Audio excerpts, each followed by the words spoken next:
So I'll point out 3 things that the truly wealthy do that are never discussed publicly. The first thing that they do is they control the creation of money itself.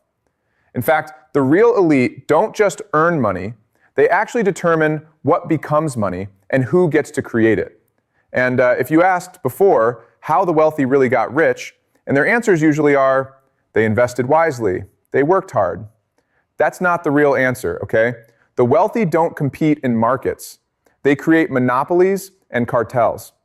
You're told that capitalism is about competition, but the actual rich spend all their energy eliminating competition, not participating in it. And the third thing is that generational wealth comes from capturing legal privileges, not from merit or innovation. Specifically, the truly wealthy families got rich by getting governments to give them exclusive rights, monopoly charters, and legal protections that nobody else has access to, right? They used political power to rig the game permanently. But as we'll discuss, that's never mentioned in business school because the real game is about power, not economics. You'd understand wealth completely differently if you knew this. You'd see that every major fortune in history came from these 3 game strategies, okay? This behavior is deliberately concealed. If you think about it, what you should really understand is that there's a secret game that only the elite know about. Because once you understand this secret game, and given the fact that it's been played the same way for centuries, you can actually see through all the lies, okay? So if you understand the game, you're far better able to see reality. You're far more likely to understand why you're poor and they're rich, okay? But instead, you believe in meritocracy. Competition doesn't make sense when the rich don't compete. Now, the most that regular people can hope for is maybe to start a small business, if they're really, really lucky. But they're not going to build dynastic wealth. They're not going to join the elite families, all right? So the situation as it is, it's really corrupt, where the game is completely rigged at a level most people can't even see. And so the question I want to look at today is, what is this secret wealth game? How has it been hidden throughout history? And the answer I will show you is because if regular people understood this game, they would overthrow the system immediately. Okay, the elite created this secret wealth game that has been carefully hidden throughout history, in which only the inner circle plays today. Because if everyone knew the rules, the whole system would collapse. Does that make sense? All right, so first I want to go into some history and explain to you how we got to where we are. So, this is Europe in the late medieval period, around 1400 to 1500 CE.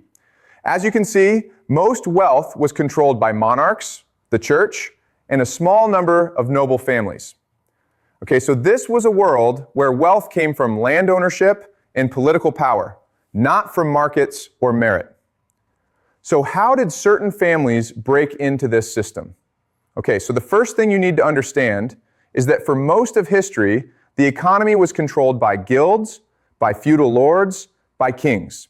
People couldn't just start businesses. They needed permission, licenses, charters from authorities. The idea of free enterprise, that didn't exist in any real sense, okay?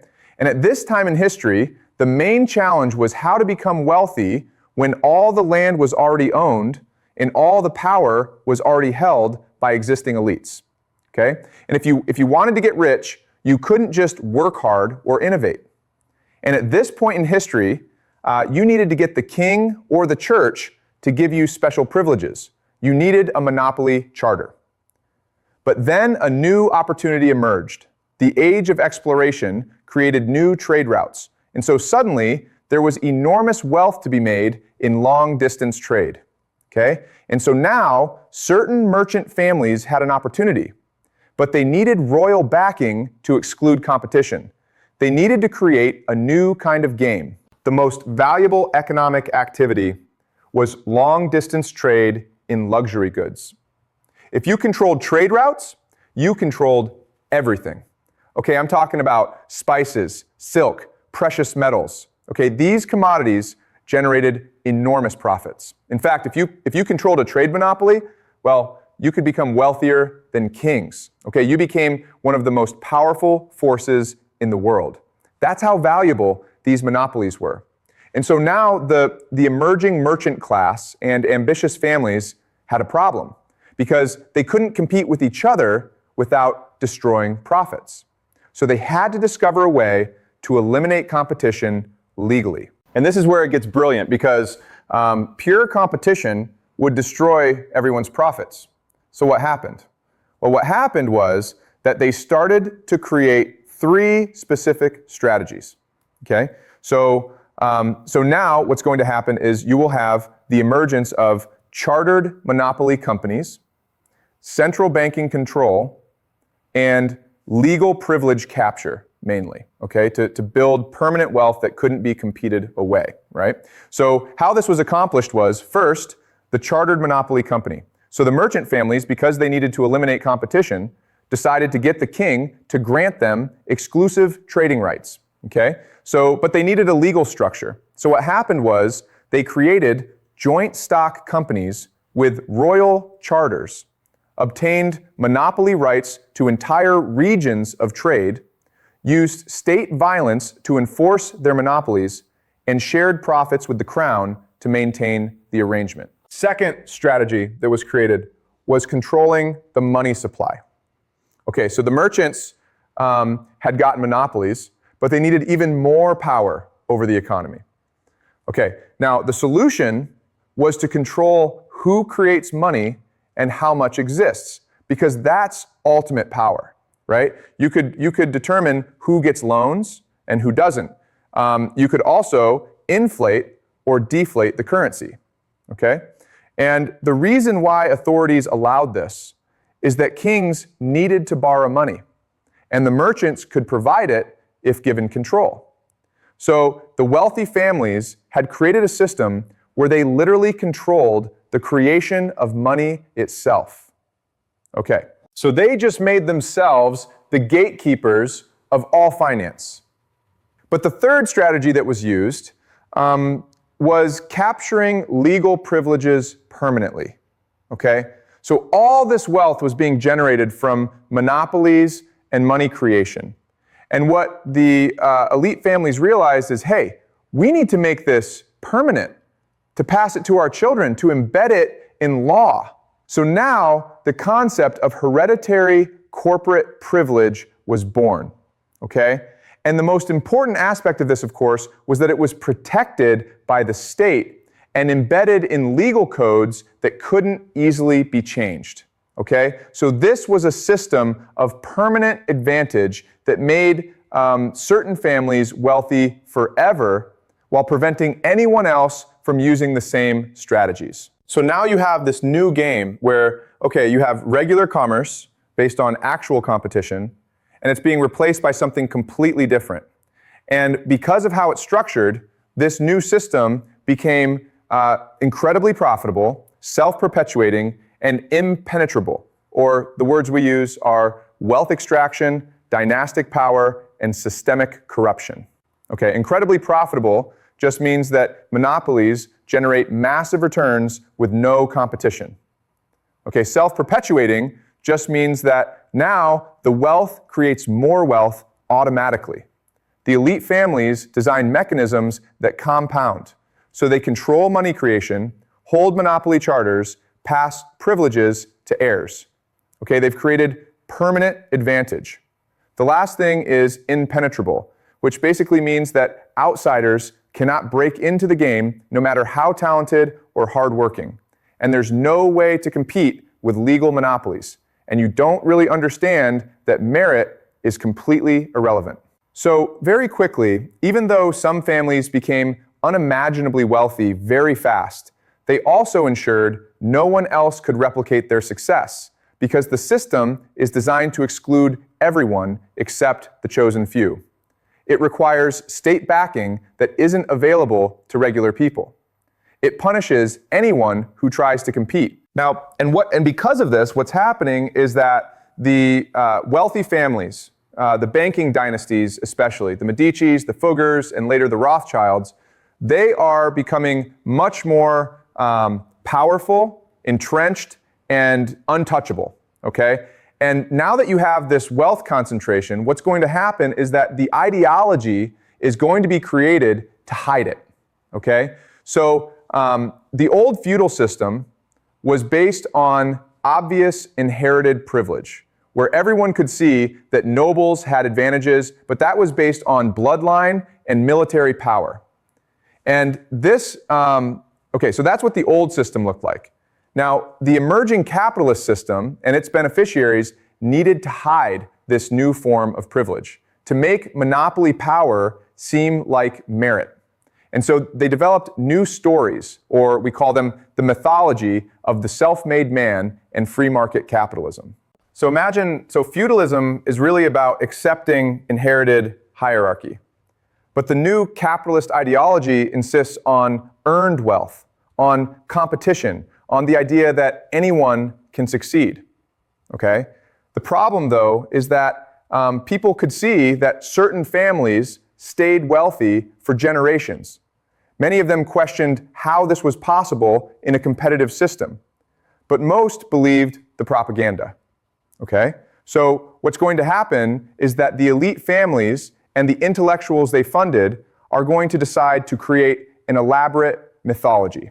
So I want to very quickly show you the difference between what people are told about wealth and what actually happens. But the main thing you need to know is that billions and billions of people believe a complete lie.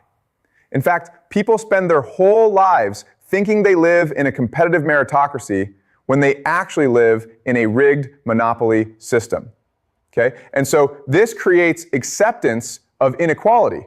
Because if you're told the wealthy earned it through merit, why would you question their power, right? You're a regular person, you see billionaires with enormous wealth. It's really powerful because now the elite have wealth and power, but nobody understands how they got it, okay? What this means is that people won't challenge the system because they think it's fair. They'll just try harder at strategies that can't create dynastic wealth. Okay, does that make sense? All right, so now if you're a regular person, you believe the mythology completely. I live in a free market, the wealthy earn their position, I could theoretically become rich too if I work hard enough, okay? And the elite stay safe because unlike obvious aristocracy, where people revolt, this system makes people accept inequality as deserved. It's impossible to challenge a system when everyone thinks it's fair and based on merit. So now the question is, why would regular people, why would they believe these lies? Because remember, the elite obviously got rich through completely different methods than what they claim, okay? So the way this works is you have some powerful mechanisms, you have constant propaganda, right? And you have what we call controlled education, or the academic media complex. Because remember, both regular people and the elite exist in the same society, but learn completely different things about how it works. And the major force that maintains these lies, of course, were universities and mainstream media. But during this time, there was growing wealth inequality, and the elite needed to prevent people from discovering the secret game as much as possible, right? Like if you study actual wealthy families and you see they all used monopoly charters, state backing, and financial control, they don't care. They'll tell you those are exceptions or outdated examples. It's not the real pattern, okay? And they believe that modern capitalism is different and competitive, all right? This story serves their interests, and they will maintain it through universities and through prestigious academic positions and media platforms. Does that make sense? So now what's going to happen is this. What's going to happen is that all competitors, okay, anyone who tries to enter the market are going to be blocked by law. The elite is going to use state power to maintain exclusive control. So basically, the entire deal is the elite get permanent monopoly, and everyone else is legally prevented from competing, okay? So basically, the elite control an entire industry forever, and then anyone else who tries to compete gets arrested or destroyed, okay? So very quickly, this enriched the elite families beyond measure. But not only, this prevented anyone else from using the same strategy, okay? But not only that, but you also have the second strategy as well. And the same idea, the elite control the creation and supply of money itself to determine who gets capital and who doesn't. And then everyone else must borrow from them at interest, okay? And then the wealth flows automatically to whoever controls money creation. The elite get richer just by controlling the monetary system, while everyone else pays interest forever. Now, the question is, how do the elite actually maintain this game? How do the elite create a situation where they're the only ones who can use these strategies? And the answer is, the elite simply capture the state and write the laws themselves, okay? So this is the way, this is what actually happens. So this is how the secret game really works, okay? So let's look at the three strategies in more detail. The elite had to execute these perfectly, okay? The elite had to use state power while claiming to support free markets. The question then is, how do they do this? Okay, and the answer is very simple. They use a very specific mechanism called regulatory capture, okay? Before, if you were trying to get rich through competition and the official story said markets are free and open, you would face ruthless competition and probably fail. But now, if you understand the secret game, you can use government to eliminate all competition and create permanent monopoly. So now what's going to happen is that once you understand regulatory capture, you can build monopoly power that can't be challenged. And let me explain this mechanism in detail. The first mechanism is, of course, regulatory capture, okay? So the elite don't want competition. They want to control the regulators who are supposed to prevent monopolies. This is what we call the revolving door, okay? So when you capture regulatory agencies, not only do you prevent competition, but you make it look legal and proper. This is the legitimization of monopoly, okay? But they'll never teach you this in business school. Through the education system, including economics departments and business programs, you're taught that regulations prevent monopolies. Who cares that elites write the regulations? But the elite understand this. They understand that regulatory agencies can be captured. And then they staff these agencies with their own people or people who want jobs at elite firms where the game becomes rigged from the inside. So now you have regulators who approve mergers, allow monopolistic practices, and block new competitors, okay? All right, so this is how the elite actually eliminate competition legally that makes it impossible for outsiders to compete, okay? It allows monopolies to exist with government blessing and creates the appearance of legitimate market outcomes. Does it make sense? The second thing that enables the secret game is control of central banking. Okay, so what do I mean by that? The elite, when they want ultimate power, what they do is control who creates money and how much exists. So they understand that whoever controls money creation controls everything, right? And when you control central banks, what happens? You learn that money is created through lending. But when you understand this power, what do? You learn that the elite families literally own or control the central banks in most countries, right? When you're controlling money creation, you're learning about how the Federal Reserve works. You're learning how the Bank of England was created. You're learning how money is debt created by private banks. And as a result, you have unlimited power over the economy. And therefore, you should try your best to understand that this is the ultimate secret knowledge, okay? And also, what's really important is that central banking allows for infinite wealth extraction, okay? So if you are trying to get rich through earning or investing, well, you're playing with money that already exists. But if you control money creation itself, you have power over everything, okay? You might even control nations. So understanding how central banking really works, it's basically learning the most hidden part of the secret game. Okay, guys, but the idea is that throughout history, elite banking families have controlled central banks. Okay, and their approach will be to keep this knowledge completely hidden from the public, and it works really well. Okay, this is how the truly wealthy maintain power. And it works really well because remember, if you're trying to build wealth, you're competing for existing money because you don't know money creation is controlled by private families. There's really no way to reach elite levels without this knowledge, right? But if you're in the inner circle and you understand central banking and you know that money creation is the ultimate power, you have godlike control over economies.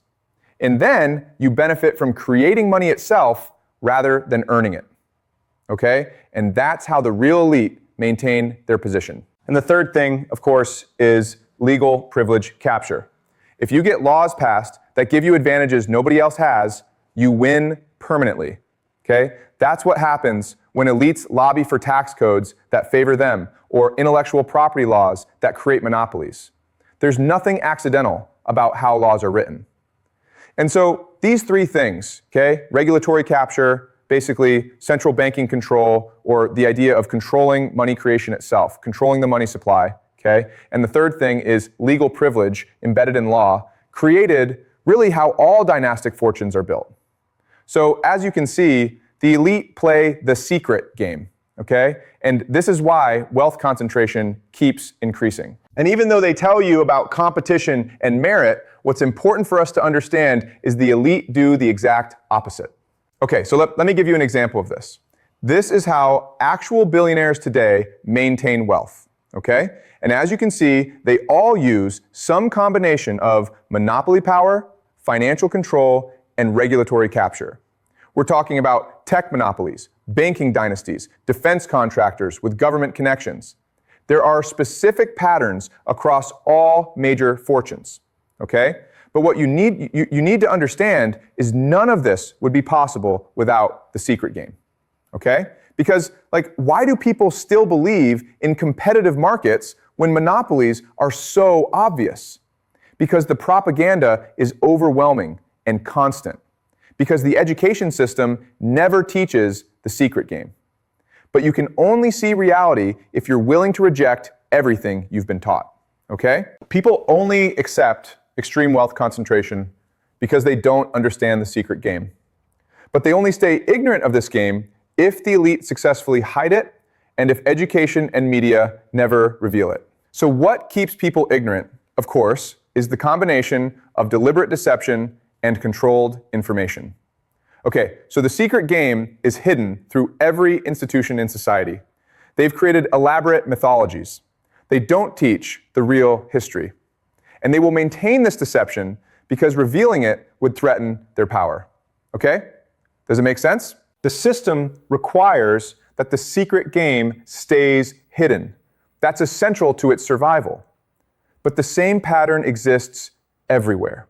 Everywhere you look, in every industry, in every country, okay? And so really, the question is whether you'll keep believing the mythology or learn the secret game. So the choice is yours. It's a decision about what you're willing to see, okay? So you can keep believing in meritocracy and competition, but this path leads to never understanding why you can't build dynastic wealth, because conventional explanations are designed to hide the truth. They tell you about hard work and innovation while hiding monopoly and privilege. They serve the interests of those who want the secret game to stay hidden, okay? And then you also have the alternative path, where you can learn the secret game, understand how elite families really built fortunes, see through the mythology. You can recognize monopoly capture when you see it. Okay, so yes, we can say that the mainstream narrative, it's a deliberate deception because it's designed to hide how wealth really works. But really what's happened is that those who know the secret game benefit enormously from others not knowing, because this ignorance allows them to continue playing it unopposed, okay? And that's why the secret game is so carefully hidden. So, we are really at a choice point, a moment where you either keep believing comfortable lies or accept uncomfortable truths.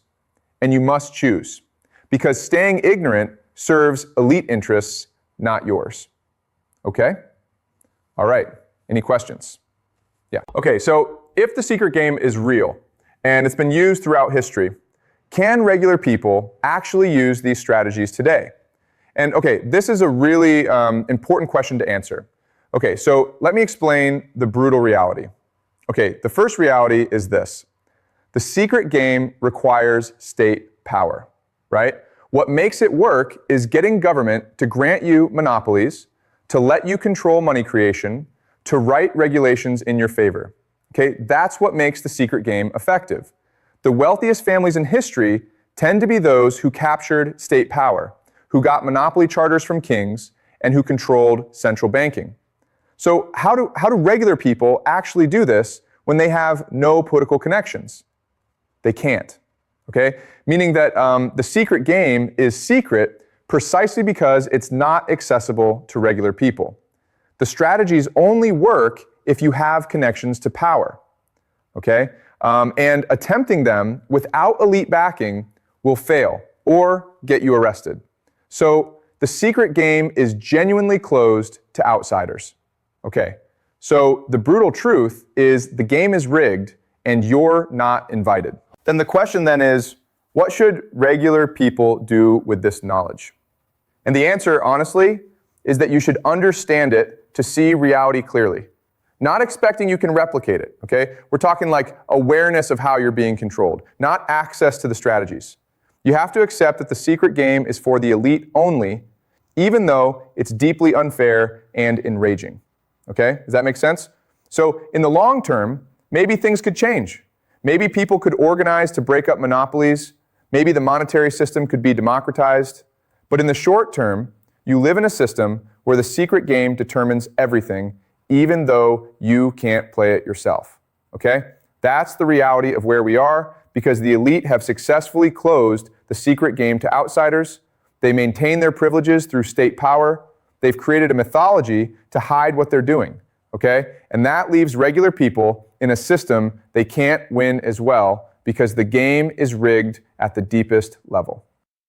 Okay, so think of it as understanding why you're poor. Think of people who work hard their entire lives and never build wealth where, okay, they're confused why they can't get ahead. And they blame themselves for not trying hard enough. And they don't realize the real game is secret to them, and now they understand the truth, but can't change their situation. Okay? Do you understand? So it's a really depressing reality in that understanding the secret game doesn't give you access to it. But knowing the truth is still better than believing lies. Okay? If you understand how you're being controlled, you at least see reality. You stop blaming yourself. Okay? And what you can do is spread this knowledge to others, right? So what we should work toward is making the secret game visible to everyone. And it's important because if enough people understand how they're being controlled, maybe the system can eventually change, okay?